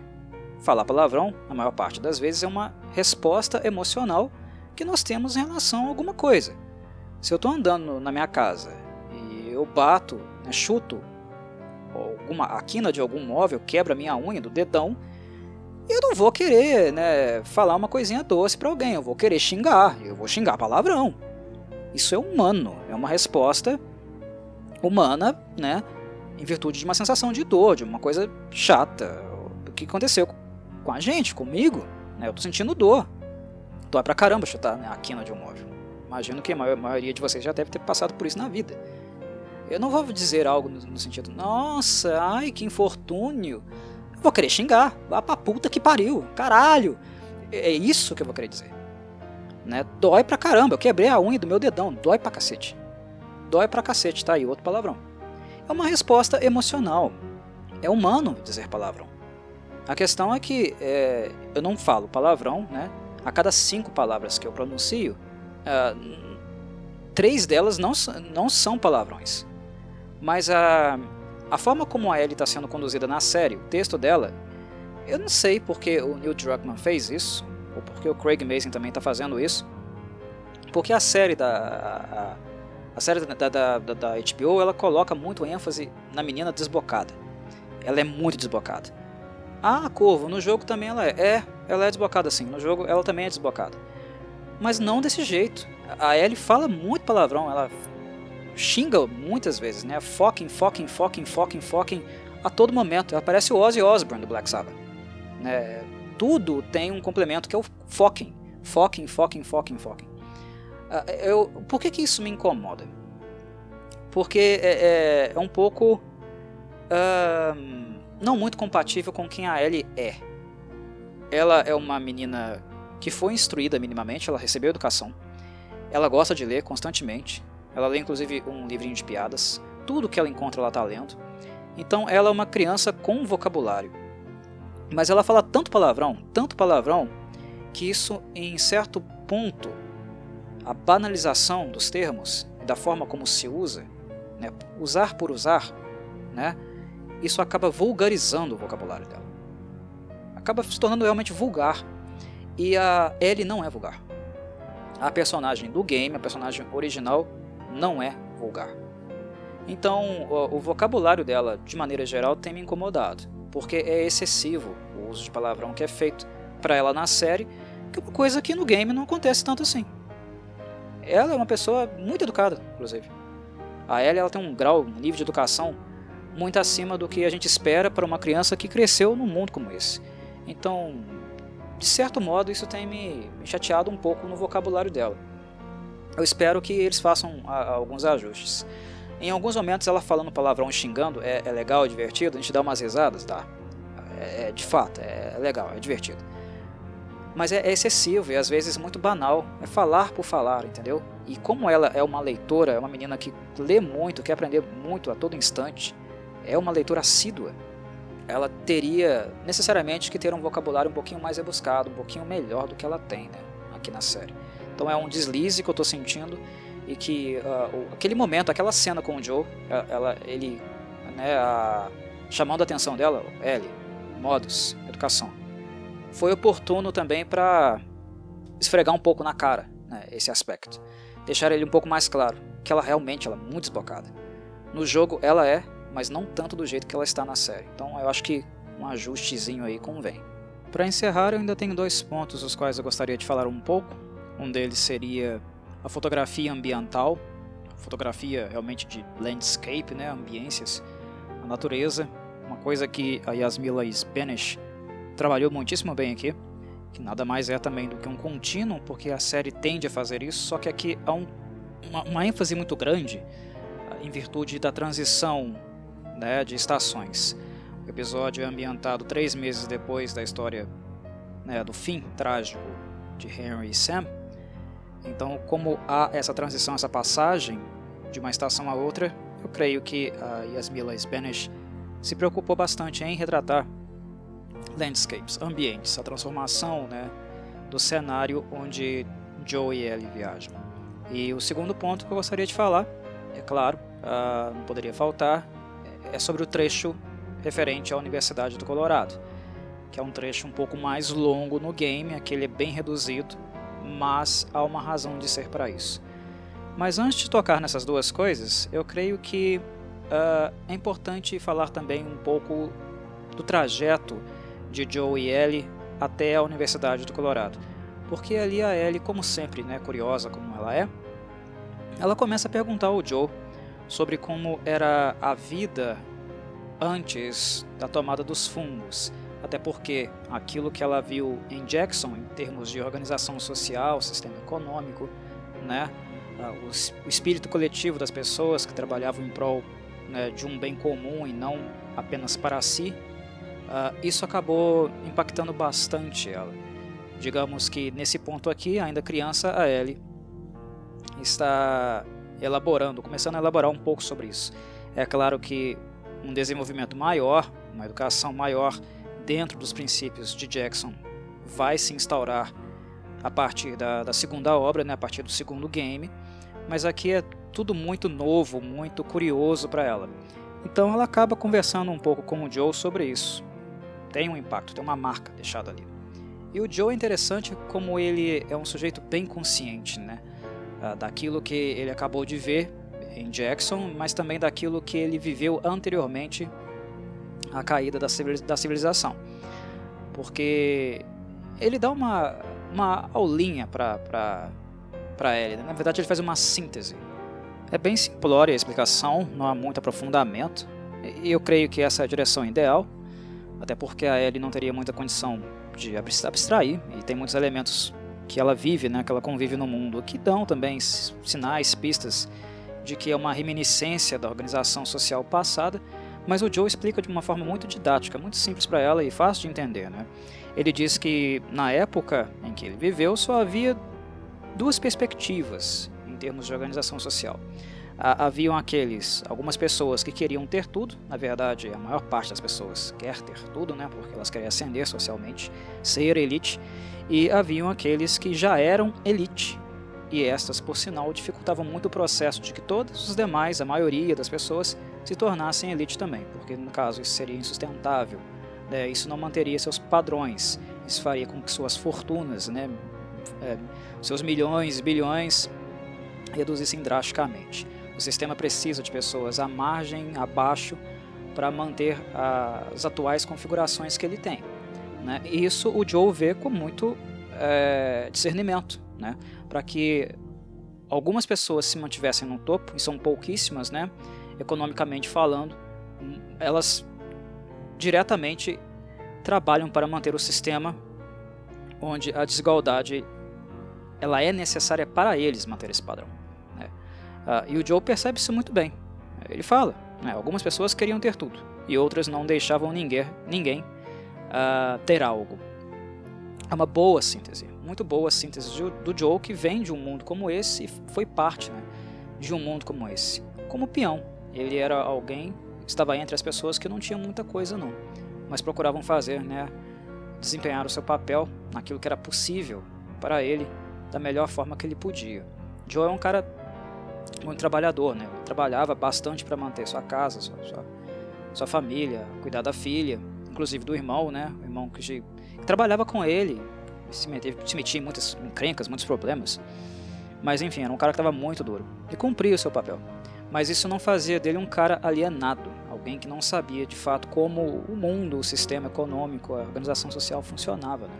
E aqui ele faz uma boa síntese, muito rápida, para Ellie, mas suficiente para ela poder entender mais ou menos como é que funcionava. O mundo de The Last of Us atual é uma coisa diferente do cenário, né, anterior, embora tenha reminiscências, né, uma certa tendência ao individualismo, muito mais barbarizado, muito mais cruel, né, explícito e muito mais violento. Os personagens, as comunidades, né, as ditaduras que a gente encontra, né, nas zonas de quarentena, são resquícios do formato anterior, mas muito mais brutalizados, barbarizados e extremos. Então a Ellie, querendo ou não, ela tem alguma coisinha a aprender com o Joel em relação a referências anteriores, até para entender por que ela acabou de presenciar uma coisa como Jackson, né, que é um lugar, um ambiente que quer, de fato, se afastar totalmente daquele tipo de configuração.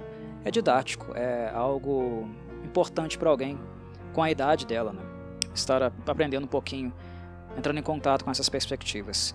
Esses momentos onde o Joel a instrui sobre o passado são sempre muito bem-vindos e bem satisfatórios também, né? Porque é um adulto realmente contribuindo, passando um pouco a sua experiência à luz de coisas que ela não viveu, mas que ainda existem aqui e acolá em momentos, pessoas, né, situações que ela ainda convive no dia a dia. Mas bem, vamos voltar então para o aspecto fotográfico. Fotografia é uma coisa que a The Last of Us trabalha muito, sempre trabalhou, né? O enfoque nos games é este. As estações, o movimento das estações é algo que realça esse aspecto fotográfico. Os gráficos do game, independente da geração que ele está inserido, né? Se é na geração do PS3, 4 ou 5, também dão um realce à paisagem, né? Mas esse movimento antecipado, essa antecipação de Jackson, mas que também, né, tem como companhia a antecipação do inverno, porque aqui ele começa muito mais cedo do que ele começou no game, isso deixa o caminho livre, né, da margem para a Spanish trabalhar muito com fotografia. E é interessante como mesmo o inverno, pelo menos a princípio a gente possa imaginar que é uma coisa simples, né, meio vazia, sem muitas cores para contemplar, né, só neve caindo, tudo branco e tal. É interessante como a Spanish ela trabalha realçando as pequenas cores que ainda ficam no ambiente, né, ou as imagens proporcionadas pelo céu, pelas águas, por algumas árvores. O contraste, a maneira como ela filma, toda a fotografia do episódio é lindíssima, tanto no que diz respeito a ambientes urbanos, né, pontes, coisas que ainda restaram no passado, mas também entrando em contato com a natureza, com a luz do sol. Ela trabalha de uma forma assim lindíssima. A fotografia do episódio é muito bonita. E isso tudo é o olhar, claro, da diretora. O olhar da diretora faz muita diferença.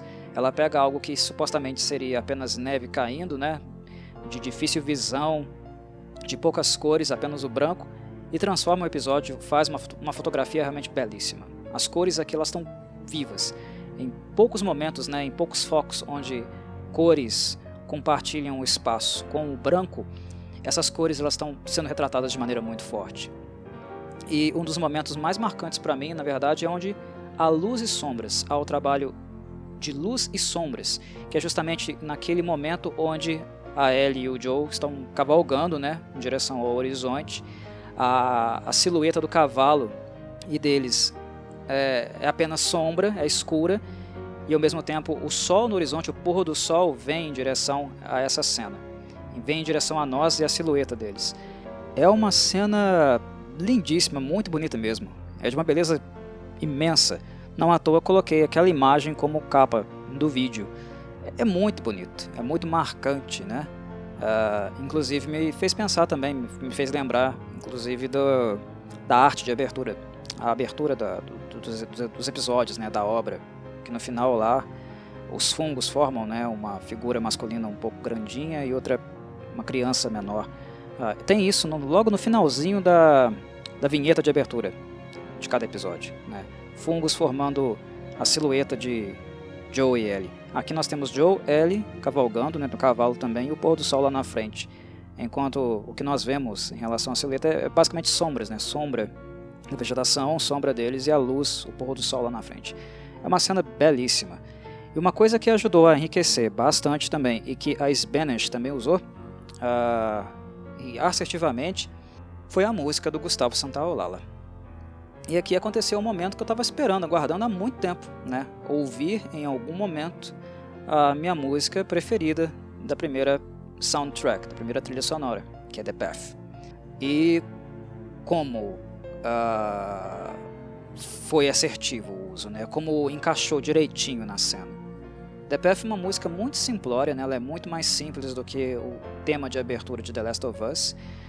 Em termos de técnica, cordas, né? Arranjo, o tema de The Last of Us é mais complicado, um pouquinho mais elaborado que The Path, mas The Path tem poucas notas, poucos momentos, mas a ambientação, né, a escolha das notas é muito bem feita. É uma música muito melódica, muito agradável.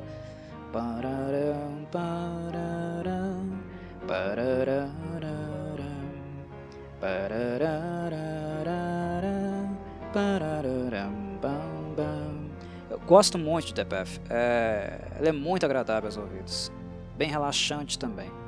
E pelo menos no que diz respeito ao game, ela é introduzida logo no terminar, né, do jogo, depois daquele momento clímax entre Joe e Ellie no final, o que ajuda também a aumentar, de certa maneira, né, a memória afetiva que eu tenho pela composição. E ela está inserida justamente nessa cena aqui, uma cena de belíssima retratação artística, a gente vê conceito ali. E ela, como é um caminho a cavalo, onde os dois estão conversando, compartilhando também não apenas o momento, mas conhecimento, continuando a investir no relacionamento deles, né, nesse relacionamento paternal que tem sido construído. The Path encaixa ali perfeitamente, na trajetória, no caminho. É muito bonito mesmo. O que me fez gostar e enriqueceu consideravelmente ainda mais a cena, né?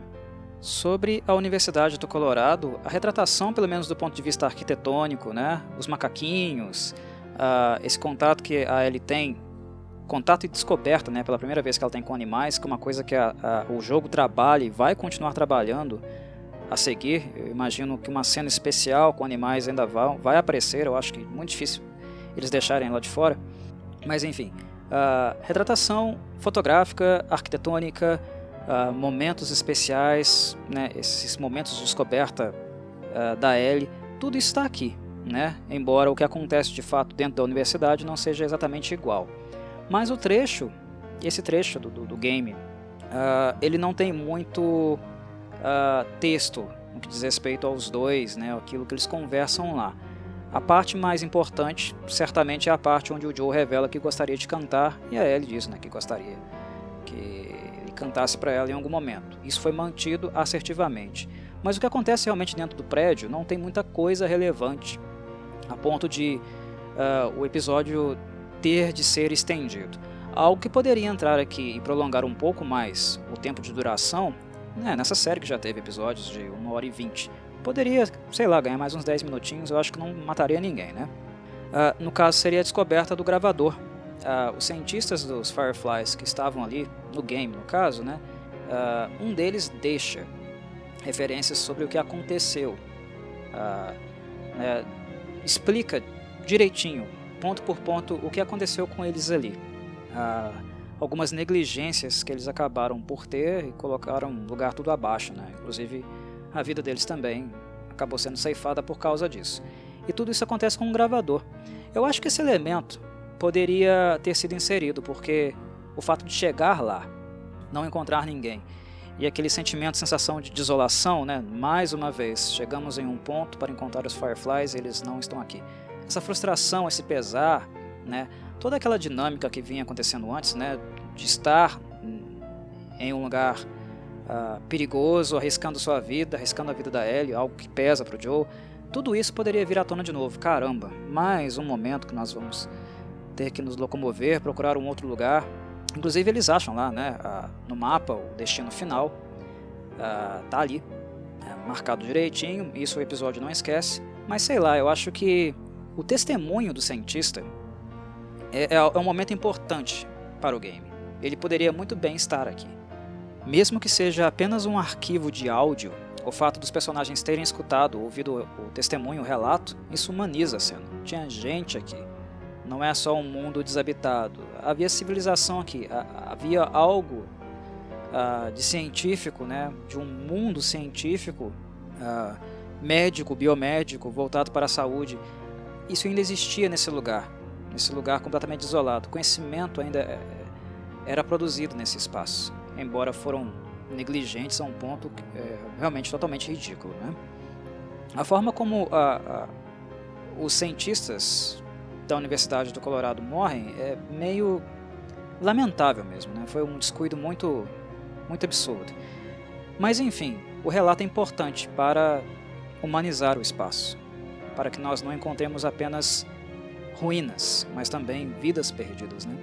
Eu acho que faltou. Eu acho que 10 minutos a mais não teria matado nem o Craig Mazin ou o Neil Druckmann. Não teria sido uma barriga para o episódio inserir uns 10 minutos a mais, né? Eu acho que o objetivo ainda teria sido cumprido, porque o episódio claramente, do ponto de vista estrutural, tenta resumir, né, colocar dois setores em apenas um, né? O tempo em Jackson foi muito bem utilizado, com qualidade, com expansão, e funcionou plenamente. E a Universidade do Colorado, por ser mais conflitos armados, tinham muitos abutres lá, muito mais do que nós vemos efetivamente no episódio, né? É um trecho mais bélico mesmo, é mais gameplay durante o jogo, não tanto assim socialização, é mais survival. Então o recorte ele poderia ter sido feito, até porque o conflito mesmo com os abutres, contra os bandidos, né, os homens maus, está presente aqui, mas de uma maneira mais crível, né? Não é um homem contra um exército de arruaceiros, um exército de malfeitores. A série, nesse sentido, tem escolhido uma boa direção. São muitos homens, né? É uma ameaça clara para o Joe, mesmo ele tendo a experiência que ele tem, né, com o combate corpo a corpo. Ainda assim é trabalhoso, mas se a retratação fosse feita como é no game, ela seria muito menos crível. Então a direção em termos de combate, conflito armado, seja com arma branca ou arma de fogo, tem sido bem assertiva aqui na série. E aqui ela foi reduzida, claramente reduzida, né? E bem reduzida, porque o enfoque em si está no drama, no momento dramático onde o Joe se fere, né, em um grau de periculosidade, poderia dizer até mesmo letal, né, se ele não receber cuidados. Enfim, ele está lesionado de uma maneira muito preocupante. Não acontece exatamente como acontece no game, porque no game ele cai, né, de um andar do prédio em cima de um ferro que trespassa, né, o abdômen dele, e aqui ele toma uma facada. Mas querendo ou não, o momento ele culmina nos dois fugindo, no Joe fugindo machucado em cima do cavalo, cavalgando com a Ellie, e ele caindo, né, em algum lugar mais adiante, depois que eles já tinham fugido dos outros bandidos que lá estavam. O trecho da Universidade do Colorado ele cumpre essa função. Aqui a retratação está muito fiel, né? Inclusive o impacto que a lesão do Joe tem na Ellie é muito mais intenso, mais sensível, dramático do que é no game, porque aqui a personagem ela claramente, né, ela é evidente como o medo de ficar sozinha é uma coisa muito grande, né, que a consome todos os dias. Isso foi relatado, foi verbalizado para o Sam no episódio anterior e continuou, né, a todo instante nesse episódio aqui. O episódio termina reforçando isso, o medo dela ficar sozinha. Então a cena onde o Joe cai do cavalo, né, e ela vai acudi-lo, né, conversar com ele, inclusive relatando o medo de ficar sozinha, que ela não sabe para onde ir, o que ela vai fazer se ele morrer. Esse grau de fragilidade ele é bem mais intenso, bem mais sensível do que foi no game.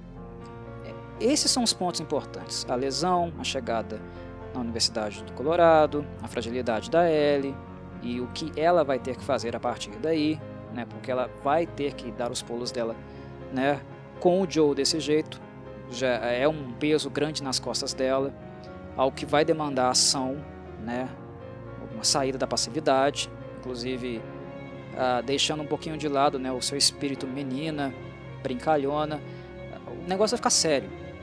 O tempo vai fechar muito drasticamente, né? Esse momento da Universidade do Colorado é uma ambientação, algo que antecede esse posterior, onde as nuvens negras ainda vão aparecer no céu. Vem coisa pesada por aí. Mas o episódio como um todo focou nos principais elementos, focou nos principais pontos, né? Não deixou de fazer isso. E ele fez de maneira tão rápida e tão assertiva também que eu acho que 10 minutos a mais para encontrar a fita, as gravações e nos dar um pouco de background do que aconteceu com os Fireflies na universidade teria sido de bom tom, né? Fechar o episódio com menos de 1 hora, 10 minutos a mais eu acho que não teria matado ninguém lá na HBO, né? Então foi uma oportunidade perdida. Mas, de todo modo, o episódio, o trecho da obra não foi prejudicado em virtude disso. Era só um acréscimo, né? Que, na minha opinião, teria funcionado. O episódio não ficou longo, não ficou maçante, né? Mesmo sendo 2 setores do game retratados em um mesmo lugar, eu acho que o acréscimo desse background da Universidade de Colorado não teria feito mal nesse sentido. 1h05, 1h10, não tem muita diferença assim do que 54, 55 minutos, quando o episódio é fluido, bem escrito, como ele foi aqui. Não teria sido, como falei, uma barriga de forma nenhuma. Mas isso é tudo. Eu acho que passei por todos os pontos que queria retratar, queria falar, discutir aqui. E, de fato, o fiz. Agradeço a todos que ouviram mais uma vez. E nos falamos num próximo episódio, daqui a menos de uma semana, no caso. Um abraço a todos e saudações Corvides.